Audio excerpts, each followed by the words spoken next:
Hey guys, welcome back to my channel, and today we're going to be talking about how you can improve your resume today. I literally have seen like my bosses like resumes and stuff, and like to be honest, it's actually not that good.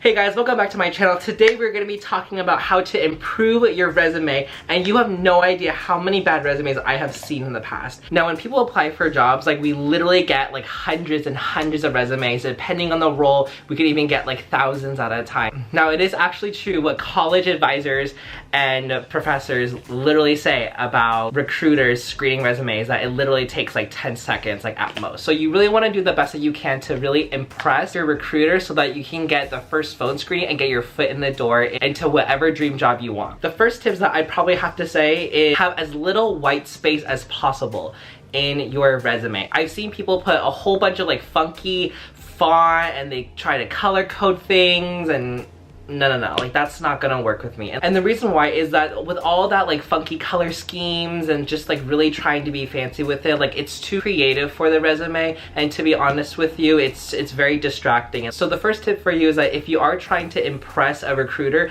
do not make more work for them, make as little work as possible for you. So if it's all in different fonts or if it's all in different colors, try and make it all in one color or all in one font. Times New Roman is a good one, Arial is a good one. Is that how it is? Arial? No.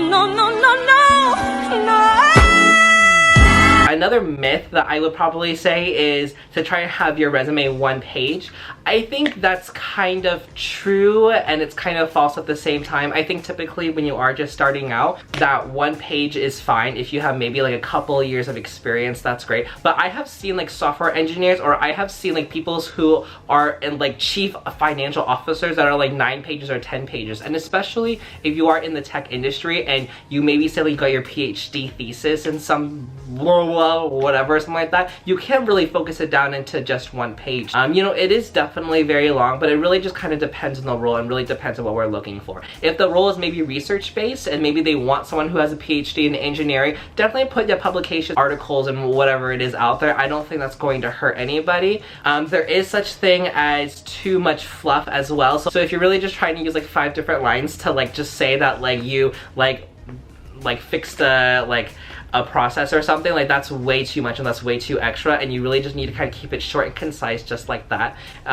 to really be able to kind of keep the attention of the recruiter. Another thing to really improve your resume is to really use specific buzzwords that the recruiter is looking for. For example, if you are in a sales position and maybe there's a specific process or a specific system you get that maybe in like your previous company have used before, definitely incorporate that in the resume, because that is great information to be able to tell the hiring manager and say, oh, this candidate has this system and the same system that we have used in the company, so that way it's going to take very little revamping, and that way it's a great candidate for us to really be able to kind of have, because they know that they're not going to be able to train as much or take as much time as they need to be able to train for this candidate for this role. And that is something that is very attractive for the hiring manager and for the recruiter. For engineers, it's also the same thing as well. So for engineers, we actually have this thing called agile methodology, where basically it's like this like stand up, like it's basically how like engineers like process and how they and how they end up like having meetings together, and basically they just kind of go by one at a time, and it's just basically a way for them to really kind of collaborate. If you had said maybe you had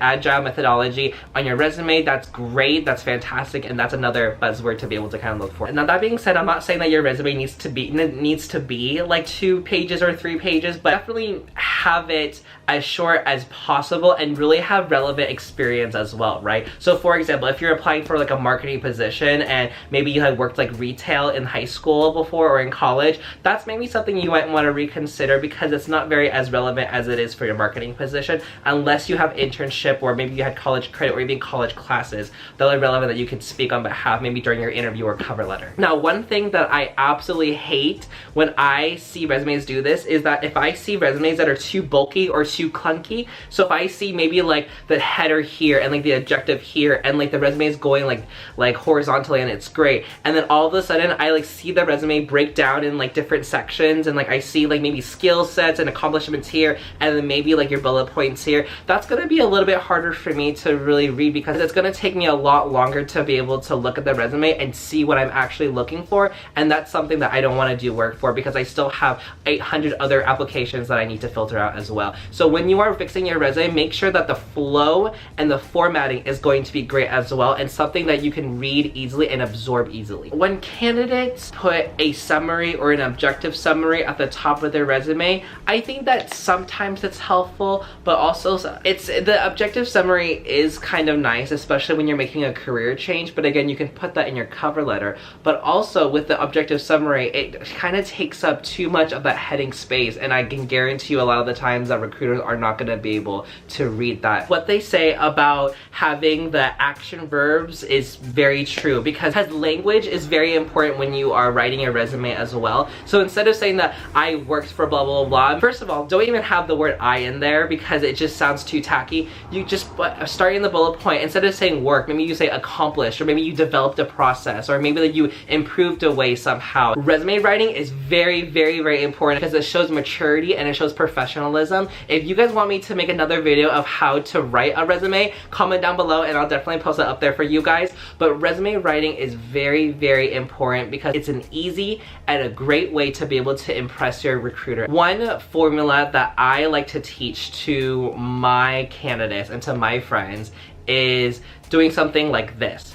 I did X to get to Y, which resulted in Z, right? And that's great because that gives me a great sense of what you did, and it keeps it very concise, clear. It takes up no more than 1 or 2 lines, and then you can just move on to the next bullet point. What you really want to do is you really want to break down what you did, how you can measure it, and what was that result, what you actually did to really make that impact in your previous role. One thing that actually really bothers me a lot is when candidates put a lot of empty words in their resume. And what I mean by empty words is I mean like words that don't have nutrition to them. Is like detail oriented, or team player, or like great in communication skills, or interpersonal. Now all those skills and everything that I just said is great, but those words are just very vague and they can apply to literally any situation and any type of role, because it is true that every single role is going to be detail oriented, and if you want to do a great job, you do have to collaborate with different stakeholders or with your hiring manager. So please don't include those, because those are just way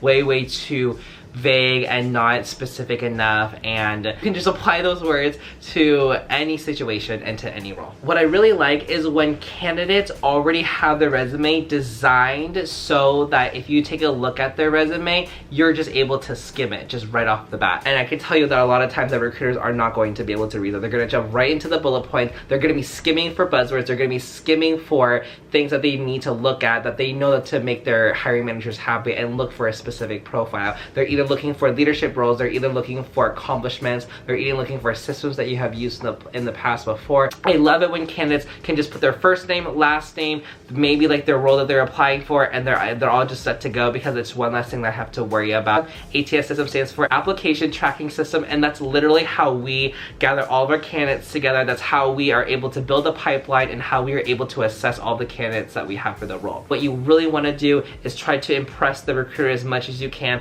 and that's one less thing that I have to worry about. So best way that you can stand out from a recruiter is to use a shit ton of numbers. Use different percentages, different metrics, different performing ratings that you guys had in your previous company, and that will literally stand you out so far from the pack, because to me numbers don't lie. Like, data doesn't lie, and that is so attractive to me. So if I get 2 different resumes, one of them doesn't have any numbers at all and the other one has like a cajillion of like percentages and just like accomplishments that are measured by numbers, I'm gonna reach out for that resume first, just because that looks a lot more attractive to me and that looks like the better profile for me. A lot of systems will either calculate your percentage, or maybe you can even sit down with your maybe even have a one-on-one with your manager and sit down and talk about the measurement or talk about the performance that you guys have been doing and seeing what the improvement is, or how you are impacting the company in this way, or how much you are impacting the company in this percentage, or how you are increasing the sales in this or this specific way. That's literally one of the best ways that you can land an interview. Okay guys, that's it for today's video. Thank you guys so much for watching. Make sure to like and subscribe, comment down below what you'd like to see next, and I'll see you guys all next time. Bye bye.